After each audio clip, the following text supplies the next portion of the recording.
శ్రీరామచంద్ర పరబ్రహ్మణే నమః. శ్రీగురుభ్యో నమః.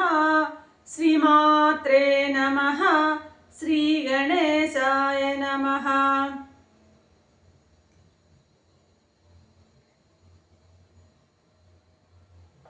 ప్రియాత్మబంధువులారా, యోగ వాసిష్టం నిర్వాణ ప్రకరణము 492వ భాగం. నిన్న పార్వతీ పరమేశ్వరులు వశిష్ఠ మహర్షి ముందు దర్శనమిచ్చారు. కుశల ప్రశ్నల తరువాత వశిష్ఠ మహర్షి అంటున్నారు పరమేశ్వరునితో, స్వామి, తమ అనుగ్రహంతో అన్నీ కూడాను పరిపూర్ణంగా ఉన్నాము. మేము ఆ బ్రహ్మానంద సాగరంలో మునిగి తేలుతున్నాము.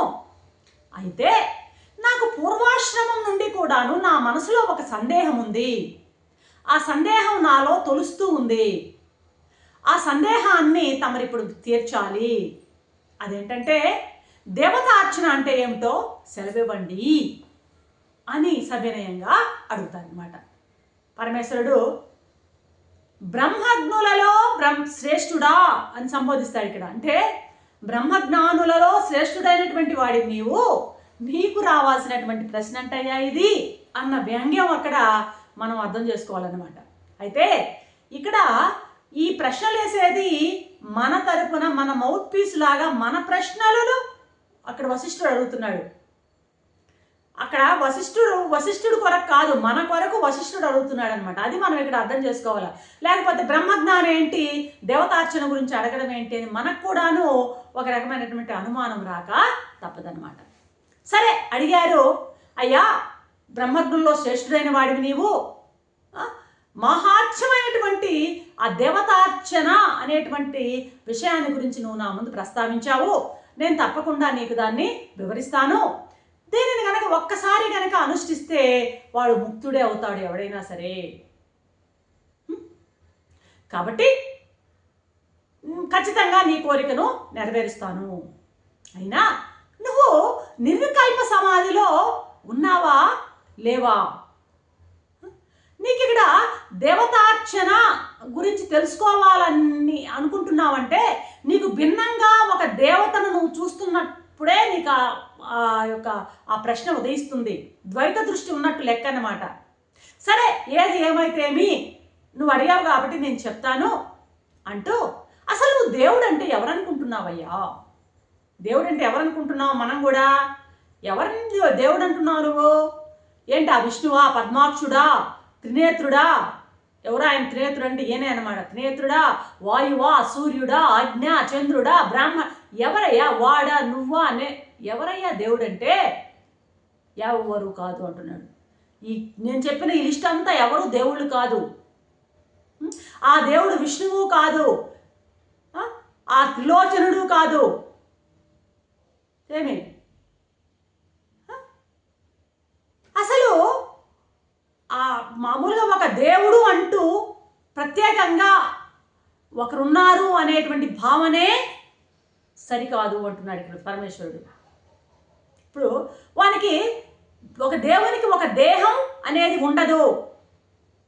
దేహం లేదు అంటే విగ్రహం కూడా లేదని అర్థం. అంటే మనం చేసేటువంటి దేవతార్చన అంతా కొట్టుకుపోతుంది ఇప్పుడు శివుడు చెప్పే మాటలు బట్టి.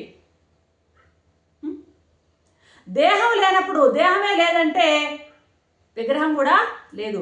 నువ్వు చూసేటువంటి ఆ విగ్రహంలో వెంకటేశ్వరుడు, శ్రీరాముడు, ఆ శ్రీకృష్ణుడు, దేవి, వీరు కాదయ్యా దేవతలంటే. అసలైన దేవుళ్ళు అంటే వీళ్ళు కాదు. దేహరూపుడు కాదు దేవుడు. సరే, దేహరూపుడు కాదు అంటే భావరూపుడు అని అనుకుంటున్నావా? భావరూపంలో అనుకుంటున్నావా? చిత్తరూపుడు అనుకుంటున్నావా? అది కూడా కాదు. ఏంటి స్వామి, అది కాదు, ఇది కాదు, విగ్రహం కాదు, బ్రహ్మ విష్ణు మహేశ్వరులు కాదు అన్నారు. ఎవరు అసలు దేవుడు అంటావా? దేవనమే దేవుడు. దేవనం అనే మాట వాడాడు ఇక్కడ శివుడు. దేవనమేనయ్యా దేవుడు అంటే. ఏంటి దేవనం అంటే? ప్రకాశించేది దేవనం అంటే, మెరిసేది. అసలు దేవనం అంటే అర్థం ఏంటంటే, ఏది ప్రకాశిస్తుందో అది దేవనం. భగవతత్వం ప్రకాశము, చైతన్యమే దేవతత్వం. ప్రకాశం అంటే వెలిగిపోవడం, ప్రకాశం అంటే మళ్ళీ దీపం వెలుగనే అట్లా ఆ రూపంలో చూస్తారేమో, అది కాదు. ఏదైతే నీకు గోచరిస్తుందో, నీకు కనిపించేటువంటి ప్రతి పదార్థము కూడాను నీ ముందు నీకు ఏదైతే గోచరిస్తుందో అదంతా దైవ స్వరూపమే అంటున్నాడు ఈయన. చూడండి, ప్రత్యేకంగా ఒక విగ్రహంలోనూ ప్రత్యేకంగా ఒక రూపు ప్రతీకాల్లో దేవుడు లేడు. నీకు కనపడేటువంటి ప్రతిదీ దేవనమే, దేవుడే. ఇది అద్వైత భావన, దైవ స్వరూపమే. నీకు ఏదేది గోచరిస్తుందో అదంతా దైవ స్వరూపమే.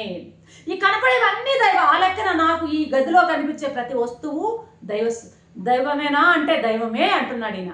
అవును, అర్థం కదా. మరి ఈ కనిపించే వస్తువులుగా కనపడుతున్నాయి మా కళ్ళకు, మేము చూడలేకపోతున్నాం. మీరేమో దేవుడు అంటున్నాడు, మేము చూడలేకపోతున్నామే, ఏంటి? అది నీ కర్మయ్య అంటాడు. కాబట్టి వస్తు రూపంగా భావరూపంగా కనిపించేటువంటి వస్తువుగా భావనగా ఏదైతే నీకు కనిపిస్తుందో, పైకి కనిపించేటువంటి ప్రతి వస్తువు ప్రతి భావన, ఆ వస్తువు లోపల ఉన్న అధిష్టానము సచ్చిత్తులుందే, అధిష్టానం అంతా కలిసి దేవనము అంటాడు. ఇక్కడ ఏంటంటే ప్రత్యేకంగా కనిపించే వస్తువులనే కాదు, ఆ పైకి ఆభాసలవి, ఆ లోపల ఉన్న సచ్చిత్తులు పరమాత్మ యొక్క ఆభాసలయ్యి, ఆ లోపల ఉన్న పరమాత్మతో పాటు ఆ పైకి కనిపించేటువంటి సచ్చిత్తులతో అంతా కలిపి దేవనము, ప్రతిదీ దేవనమే. ఈ మొత్తం కలిపి దేవనమే. దీన్ని సెపరేట్ చేయొద్దు, డివైడ్ చేయొద్దు.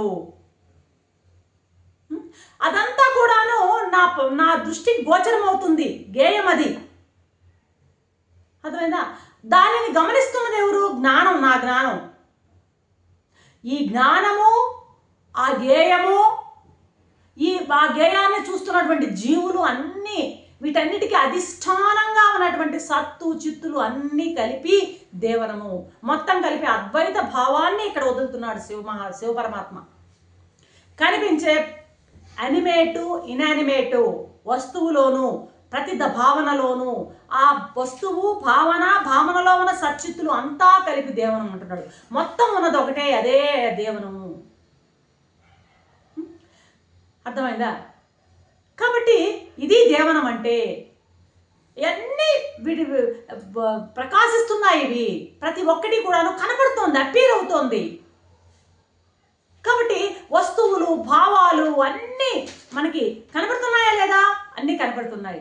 ఈ భావాలు వస్తువులు అధిష్టానమైనటువంటి సచ్చిత్తులు అన్నీ మనకి ఆ సచ్చిత్తులు అనుభవానికి వస్తున్నాయా లేదా? వస్తున్నాయి. విశేషాలు అనుభవానికి వస్తున్నాయి. పైకి కనపడేటువంటి ఫలానా అనేటువంటి ఆ వస్తువులు విశేష రూపంగా అనుభవం వస్తుంది, దాని లోపల ఉంటే సచ్చిత్తు రూపంగా అనుభవానికి వస్తుంది. సాకారంగాను పదార్థాల రూపంలో అనుభవానికి వస్తుంది, నిరాకారంగాను లోపల సచ్చిత్తులుగా అనుభవానికి వస్తుంటుంది.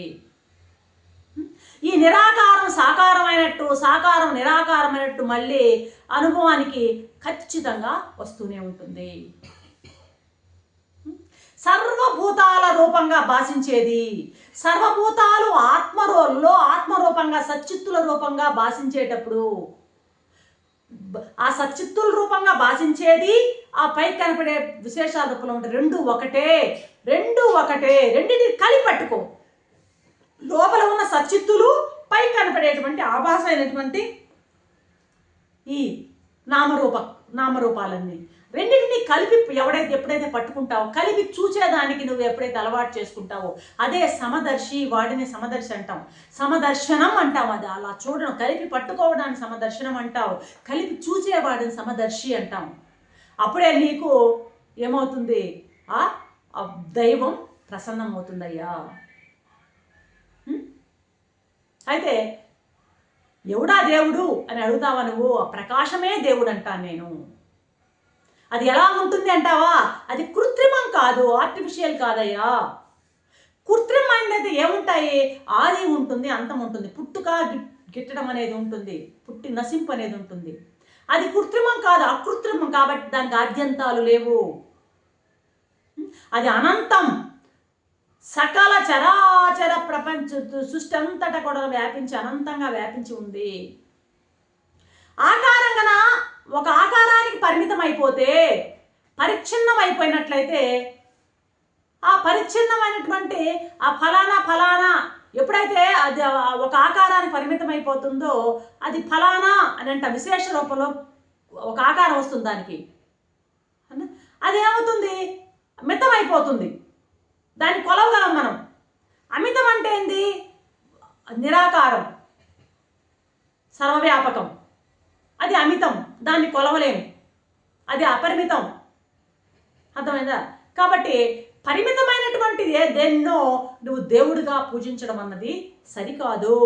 అపరిమితమైనటువంటి, ఆద్యంతాలు లేనటువంటి, ఆ ఆనంద రూపమైనటువంటి, ఆ ఏకరూపంగాను సమస్తము వ్యాపించి ఉన్నటువంటి ఆ పరమాత్మే నిజమైనటువంటి పరమాత్మ. అతనిని పూజించాలి. మితమైన వస్తువుల్ని ఎప్పుడు కూడా దేవుడు అనకయ్యా, ఇది ఒక విగ్రహం పెట్టి ఇదే దేవుడు అని నువ్వు పేరు పెట్టకో. కాబట్టి ఆ చైతన్యం ఏదైతే ఉందో సర్వవ్యాపకమైన చైతన్యాన్నే దైవంగా గుర్తించు అంటూ ముగిస్తున్నారు వశిష్ఠ మహర్షి. రేపటి ఎపిసోడ్లో ఏం చెప్తారో చూద్దాం. అంతవరకు సెలవు. సర్వం సీత.